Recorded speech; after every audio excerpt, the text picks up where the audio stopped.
ഞാൻ doctor MP. മണി. 1984 പാലായിൽ വെച്ചാണ് ഫാദർ ജിയോ കപ്പലുവാക്കലച്ചനെ പരിചയപ്പെടുന്നത്.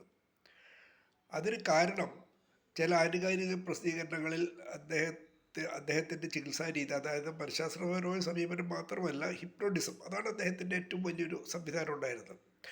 ഈ നിമിഷങ്ങൾക്കകം അദ്ദേഹം ഹിപ്നോട്ടൈസ് ചെയ്യും ഈ വരുന്ന വ്യക്തികളെ. മാത്രമല്ല, ആ ഹിപ്നോട്ടിസത്തിലൂടെ ഒരുപാട് കാലം രോഗിയായി ചികിത്സയിലൂടെ നടന്നിരുന്ന വ്യക്തികളാണ് ഈ വരുന്നത്.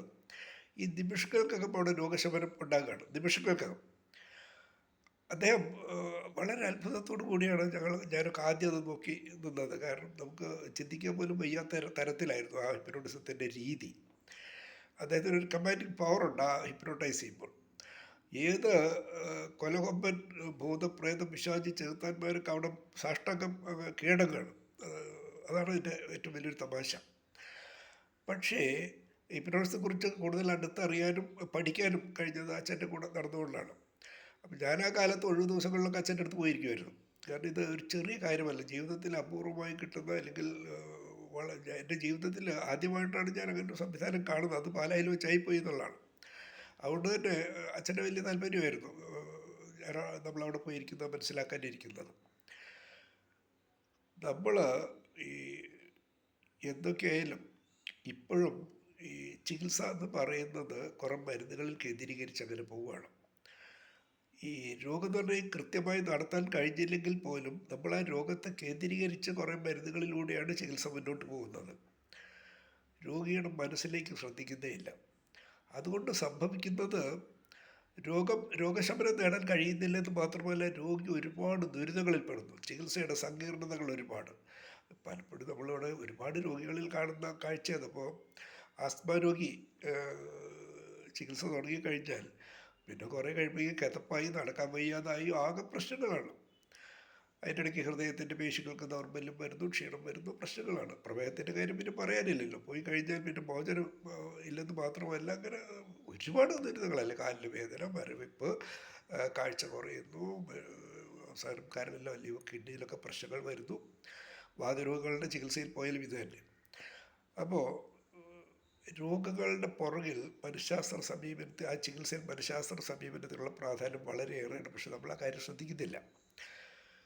നമ്മളിപ്പോൾ കേരളത്തിലെ ഏത് നഗരങ്ങളിലൂടെ നടന്നു പോയാലും ചിലപ്പോൾ 1 കിലോമീറ്ററിനകത്ത് 2 3 കൗൺസിലിംഗ് സെൻ്ററിൻ്റെ ബോർഡ് കാണും. അതാണ് അവിടെ രസകരമായൊരു, ഞാനിപ്പോൾ ശ്രദ്ധിക്കാറുള്ളൊരു കാര്യം അതാണ്. കൗൺസിലിംഗ് സെൻറ്റർ, അവിടെ നേരത്തെ അപ്പോയിൻമെൻറ്റ് മേടിക്കണം, പോയി അവിടെ കാണണമെങ്കിൽ, കൗൺസിലിങ്ങിന് പോകണമെങ്കിൽ. മാത്രമല്ല, അവിടെ ഒരുപാട് ആ ബോർഡിൽ ഒരുപാട് കാര്യങ്ങൾ എഴുതി വെച്ചിട്ടുണ്ടാകും. നമ്മൾ ഈ സ്റ്റേഷനറി കടയിലൊക്കെ ഇന്ന സാധനങ്ങൾ കിട്ടുന്ന എഴുതി വെച്ച് പോലെ പഠന വൈകല്യങ്ങൾ, മനസ്സ് കേന്ദ്രീകരിക്കാൻ കഴിയാത്തത്, വ്യക്തിഗത പ്രശ്നങ്ങൾ, കുടുംബ പ്രശ്നങ്ങൾ, ഇങ്ങനെ ഒരുപാട് പ്രശ്നങ്ങൾ എഴുതി വെച്ചിട്ടുണ്ട്. അപ്പോൾ ഇത്തരം പ്രശ്നങ്ങൾ കേരളത്തിലെ ജനങ്ങളിൽ കൂടുതലായി കണ്ടുവരുന്നു എന്നുള്ളതിൻ്റെ പ്രകടമായ തെളിവാണത്. അപ്പോൾ ഒരുപാട് വ്യക്തികളിൽ രോഗമുണ്ടാകുന്നതിനും രോഗം മാറാതിരിക്കുന്നതിനും സങ്കീർണതകൾ ഉണ്ടാകുന്നതിനും എല്ലാം കാരണമാകുന്നത് ഈ മനസ്സിലുണ്ടാകുന്ന പ്രശ്നങ്ങളാണ്. ഇത്തരം രോഗങ്ങളിൽ മനഃശാസ്ത്ര സമീപനം തന്നെ മതിയാവും. അത് എടുക്കുന്നില്ല, കുറച്ചുകൂടെ എളുപ്പത്തിൽ കാര്യം നടക്കണമെങ്കിൽ ഹിപ്നോട്ടൈസ് ചെയ്താൽ മതി. പൂർണ്ണമായ ഉറക്കത്തിനും ഉണർന്നിരിക്കുന്നതിനും ഇടയിലുള്ള ഒരു അവസ്ഥാവിശേഷമാണ് ഈ ഹിപ്നോട്ടിസം എന്ന് പറയുന്നത്. അവിടെ ഉപബോധ മനസ്സിലെ പ്രശ്നങ്ങൾ നമുക്ക് കൃത്യമായി മനസ്സിലാക്കാനും അത് കറക്റ്റ് ചെയ്യാനും കഴിയും. അതാണ് ഹിപ്നോട്ടിസത്തിൻ്റെ ചികിത്സയിലുള്ള ഒരു പ്രത്യേകത എന്ന് നമ്മൾ പറയുന്നത്. ഇത് നമ്മളിപ്പോൾ ശാരീരിക രോഗങ്ങളായിട്ട് ആശുപത്രിയിലെത്തുന്ന ഏറെക്കുറെ എല്ലാവരിലും അല്പം മാനസിക സംഘർഷമുണ്ട്. അത് ഈ നീണ്ടകാല മാനസിക സംഘർഷം അനുഭവിക്കുന്നവരിൽ അതിൻ്റെ തീവ്രത കൂടുതലായിരിക്കും. അത് വളരെയേറെ ശ്രദ്ധിക്കേണ്ട ഒരു കാര്യമാണ്. പല രോഗങ്ങളിലും മരുന്ന് ഒരുപാട് കഴിച്ചിട്ടും രോഗം ശമിക്കുന്നില്ല എന്ന് മാത്രമല്ല, രോഗം മുന്നോട്ട് പോകുകയാണ് ചെയ്യാറുള്ളത്.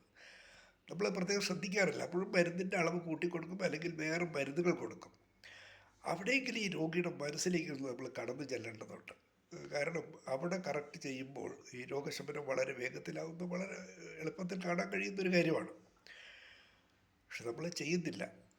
ഈ ആസ്തമ, ഹിസ്റ്റീരിയ ഉള്ള രോഗങ്ങളിൽ അത് കൂടുതൽ ഫലപ്രദമാണ്. അതുപോലെ മദ്യപാനശീലം, മയക്കുമരുന്നുകളുടെ ഉപയോഗം, ഇതുമായിട്ട് ബുദ്ധിമുട്ടുന്നവരിൽ ഈ ഹിപ്നോട്ടിസത്തിൻ്റെ പ്രാധാന്യം വളരെയേറെയാണ്. അത് ഒരുപാട് പ്രധാനപ്പെട്ട പെട്ടെന്ന് ഫലം കിട്ടുന്നു എന്നുള്ളതാണ് അതിൻ്റെ പ്രത്യേകത. വേറൊരു സംഗതി പറയാനുള്ളത് ഇതിന് പണച്ചെലവില്ല.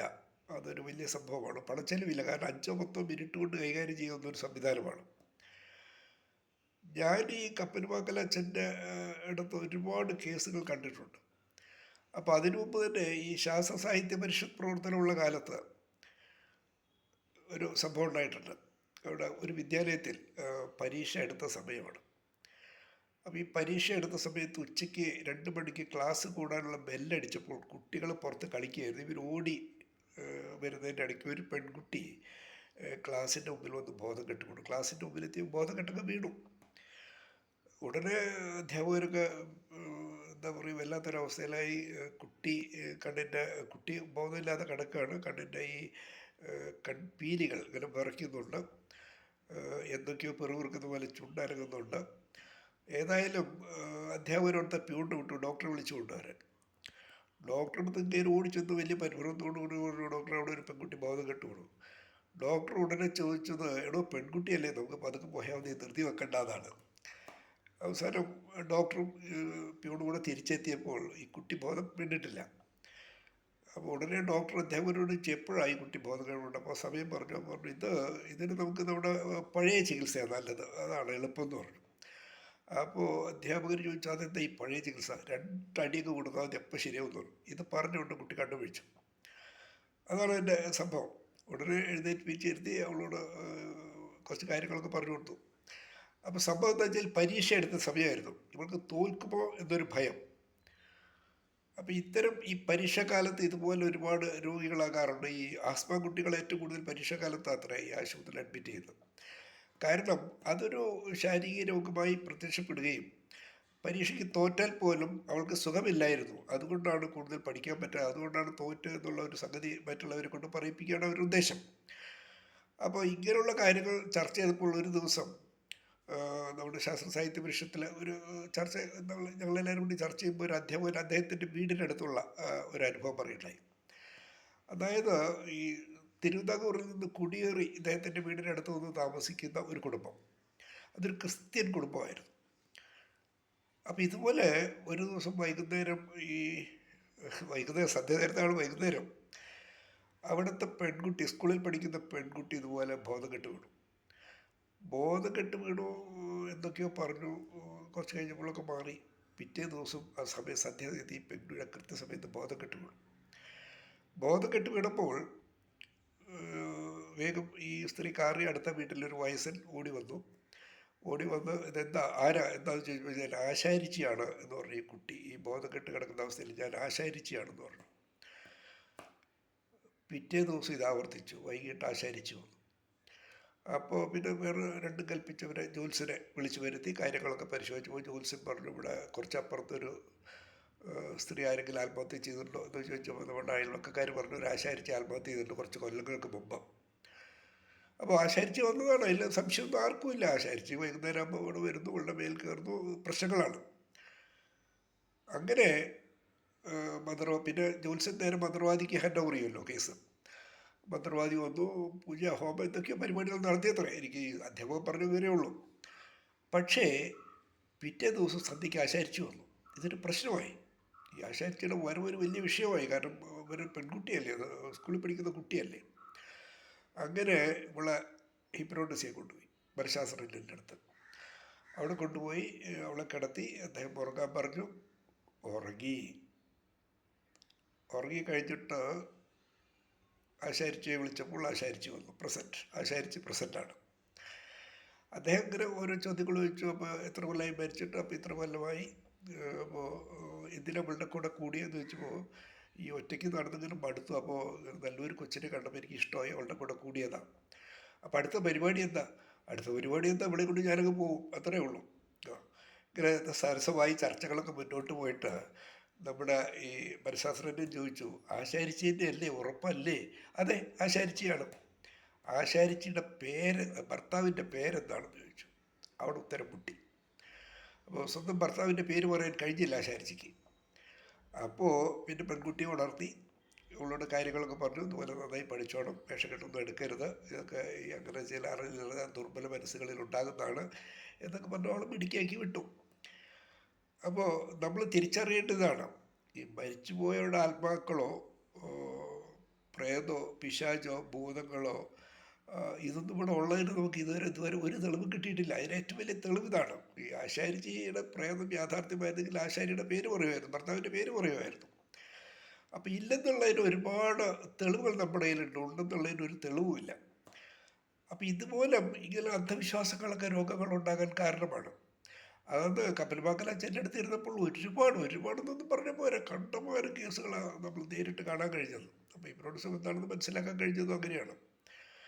അപ്പം ഈ നമ്മൾ ഏത് രോഗത്തിലും, പ്രത്യേകിച്ച് ഈ മദ്യപാനം മയക്കുമരുന്ന് ഈ ഉപയോഗങ്ങളിൽ വളരെ ലളിതമായി കൈകാര്യം ചെയ്യാവുന്ന കുറേ കാര്യങ്ങളുണ്ട്. നമ്മൾ ഇത് ഒരു വ്യക്തിയുടെ സ്വഭാവത്തിൽ എന്തെങ്കിലുമൊക്കെ പന്തികേട് കാണുമ്പോൾ നമ്മൾ രണ്ട് തരത്തിലാണ് പ്രതികരിക്കുക. ഒന്നുകിൽ ചോദിക്കും തനിക്കെന്താണ് വട്ടാണോ എന്നൊരു ചോദ്യം, അല്ലെങ്കിൽ പറയും അവൻ്റെ തോന്നിവാസമാണ്, അഹങ്കാരമാണ്, മറ്റേ അഹമ്മതിയാണ്, ഇങ്ങനെ ഒരുപാട് കാര്യങ്ങൾ നമ്മൾ വ്യാഖ്യാനം കൊടുക്കും. അപ്പം മനഃശാസ്ത്രപരമായി നമ്മൾ എവിടെയും ഒന്നും കൈകാര്യം ചെയ്യുന്നില്ല. ആർക്കും കുട്ടിക്കാലം മുതൽ നമ്മൾ വീടുകളിലില്ല, സ്കൂളുകളില്ല. സ്കൂളുകളിൽ പഠിക്കുക, മാർക്ക് മേടിക്കുക, റാങ്ക് മേടിക്കുക, അതിനപ്പുറം ഒരു ചിന്തകളിലേക്ക് പോകുന്നില്ല. വീട്ടിലാണെങ്കിൽ ഇത് തന്നെ പ്രശ്നം, ഈ മാർക്ക് മേടിക്കണം. അതിനേക്കാൾ ഇപ്പോൾ സങ്കീർണമായി വരുന്നൊരവസ്ഥ, എങ്ങനെയെങ്കിലും കാശുണ്ടാക്കണം. ഇങ്ങനൊരു ചർച്ചകൾ പല വീടുകളിൽ നടക്കുന്നുണ്ട്, എങ്ങനെയെങ്കിലും കാശുണ്ടാക്കണം. എന്നോട് വിദ്യാസമ്പന്നനായ ഒരു നല്ല സൗഹൃദം, എന്നേക്കാൾ പ്രായമുണ്ട് അദ്ദേഹത്തിന്, പ്രായമുണ്ടായിരുന്നു, മരിച്ചു, ഇപ്പം ഇല്ല. അദ്ദേഹം സ്ഥിരമായി തരുന്ന ഉപദേശം ഉണ്ടായിരുന്നു, നല്ലൊരു പ്രൊഫഷനാണ് കയ്യിലുള്ളത്, ആരെങ്കിലും പറ്റിച്ച് വന്ന് കാശുണ്ടാക്കാൻ നോക്കുക. അപ്പം നമ്മുടെ യുവതലമുറയ്ക്ക് ഈ മനഃശാസ്ത്രപരമായി നല്ല കാര്യങ്ങൾ പറഞ്ഞു കൊടുക്കാൻ നമുക്ക് കഴിയുന്നില്ല. അതിൻ്റെ ദുരന്തങ്ങളാണ് നമ്മളിവിടെ പലപ്പോഴും അല്ല, എപ്പോഴും കണ്ടുവരുന്നത്. വാർത്തകളിൽ നിറഞ്ഞു നിൽക്കുന്നത് അത്തരം കാര്യങ്ങളാണ്, ചെറിയ വാർത്തകളൊന്നുമല്ല. അപ്പോൾ മനഃശാസ്ത്രപരമായ സമീപനം നമ്മൾ കുട്ടിക്കാലം തൊട്ട് അതൊരു ചർച്ചയാകണമെന്ന് മാത്രമല്ല, ഇങ്ങനെയുള്ള രോഗങ്ങളിൽ ഈ ഹിപ്നോട്ടിസത്തിൻ്റെ പ്രയോജനത്തെക്കുറിച്ച് നമ്മൾ ചർച്ച ചെയ്യണം വൈദ്യശാസ്ത്ര രംഗത്ത്. അതിന് ഈ ഭരണകൂടങ്ങൾക്ക് മുൻകൈ എടുക്കാവുന്നതാണ്. ഞാൻ മിനിയാന്ന് പറഞ്ഞു, ബഡ്ജറ്റ് അവതരിപ്പിച്ചപ്പോൾ ഈ ആരോഗ്യം എന്ന് പറയുന്നത് വലിയ ആരോഗ്യം സർവ്വധനാൽ പ്രധാനം നമ്മൾ പറയാറുണ്ട്. ജീവിക്കാനുള്ള അവകാശമാണ് ഏറ്റവും വലിയ മനുഷ്യാവകാശം എന്ന് പറയാറുണ്ട്. ഈ അവകാശം അനുഭവിക്കണമെങ്കിൽ നല്ല ആരോഗ്യം വേണം. ആരോഗ്യം ഉണ്ടെങ്കിലേ നല്ല നിലയ്ക്ക് ജീവിക്കാൻ കഴിയും. അപ്പോൾ അതുകൊണ്ട് ഈ നമ്മുടെ ജനപ്രതിനിധികളോടും രാഷ്ട്രീയ നേതാക്കളോടൊക്കെ പറയാനുള്ളത്, നമ്മുടെ ആരോഗ്യ പദ്ധതികളെക്കുറിച്ച് ചർച്ച ചെയ്യുമ്പോൾ ഈ ഹിപ്നോട്ടിസം കൂടെ നമ്മുടെ വൈദ്യശാസ്ത്ര കോളേജുകളിൽ, ആയുർവേദ, ആധുനിക മോഡേൺ മെഡിസിൻ, ഹോമിയോപ്പതി, ഇവിടെയൊക്കെ അവരുടെ പാഠ്യപദ്ധതിയിൽ ഈ മനഃശാസ്ത്രത്തെക്കുറിച്ചും ഹിപ്നോട്ടിസത്തെക്കുറിച്ചും പാഠങ്ങളുണ്ടാകണം. അങ്ങനെ വരുമ്പോൾ നമുക്കിവിടെ ഈ കാരണം ഈ ഇതിൽ പോകുമ്പോൾ 2-3 കാര്യങ്ങളുള്ളത്. ഒന്ന്, രോഗശമനം വളരെ എളുപ്പമാണ്, നിമിഷങ്ങൾക്കാണ്. 2, ഒരു പൈസ ചിലവില്ല. ഈ രോഗനിർണയത്തിനും നമ്മൾ യന്ത്രങ്ങളൊന്നും ആശ്രയിക്കാൻ പോകണ്ട. ചികിത്സാനന്തര ദൂഷ്യഫലങ്ങളൊന്നും ഉണ്ടാകില്ല, ദുരിതങ്ങളുണ്ടാകില്ല, രോഗശമനം എളുപ്പമാകും. അപ്പോൾ നമ്മളോട് ശ്രദ്ധിക്കേണ്ടത്, ഈ ചില രോഗികളുണ്ട്, അവർ ഏത് പരിശോധനയ്ക്ക് വിധേയമാക്കിയാലും ഒരു പ്രശ്നം കണ്ടുപിടിക്കാൻ കഴിയില്ല. അപ്പോൾ നമ്മുടെ ഈ രോഗികളും അവരുടെ വീട്ടുകാരൊക്കെ പറയാറുണ്ട്, ഡോക്ടർമാർ ഒരുപാട് ശ്രമിക്കുന്നുണ്ട്, രോഗം കണ്ടുപിടിക്കാൻ കഴിയുന്നില്ല. അവിടെ ഇത്തരം പ്രശ്നങ്ങളിൽ നമുക്ക് ഒറ്റ മറുപടി പറയാനുള്ളൂ, ഇല്ലാത്ത രോഗം കണ്ടുപിടിക്കാൻ കഴിയില്ല. അപ്പോൾ രോഗങ്ങളുണ്ടാകുന്നത് പ്രധാനമായിട്ടും ശരീരത്തിലും മനസ്സിലുമാണ്. ശരീരത്തിൽ നമ്മൾ ഏത് പരിശോധന നടത്തിയിട്ട് രോഗം കണ്ടുപിടിക്കാൻ പറ്റുന്നില്ല, അപ്പോൾ പ്രശ്നം നമ്മുടെ വൈകാരികാവസ്ഥകളിലാണ്, മനസ്സിലാണ്. അത് മാനസിക രോഗമാണെന്നൊന്നും പറയാൻ പറ്റില്ല, അതൊരു വൈകല്യമാണ്. അത് കൃത്യമായ മാർഗനിർദ്ദേശങ്ങളിലൂടെ വളരാത്തവരിൽ ആണ് ഇത് കൂടുതൽ സംഭവിക്കാറുള്ളത്. അപ്പോൾ നല്ല ഉറച്ചൊരു മാനസികാവസ്ഥ ഉണ്ടാകണമെങ്കിൽ നമ്മൾ ഒരുപാട് വായിക്കണം, നല്ല ചിന്തകൾ ഉണ്ടാകണം. ഇതിനൊക്കെ സഹായിക്കുന്നത് നല്ല സൗഹൃദങ്ങളാണ്, കൂട്ടായ്മകളാണ്. അതൊക്കെ നല്ല കൂട്ടായ്മകൾ, നല്ല കാര്യങ്ങൾ മാത്രം പറയുന്ന കൂട്ടായ്മകൾ. ഒരുപാട് വായിക്കണം, നല്ല പുസ്തകങ്ങൾ, നല്ല ചർച്ചകളിൽ പങ്കെടുക്കണം. സാമൂഹ്യ പ്രവർത്തനങ്ങൾ അതിൻ്റെ ഭാഗമാണ്. അങ്ങനെയൊക്കെ വരുമ്പോൾ ഈ രോഗവും ചികിത്സയിലും ഒരുപാട് നല്ല കാര്യങ്ങൾ നമുക്ക് കാണാനും കേൾക്കാനും കഴിയും. അതാണ് ഇപ്പം പറയാനുള്ളത്.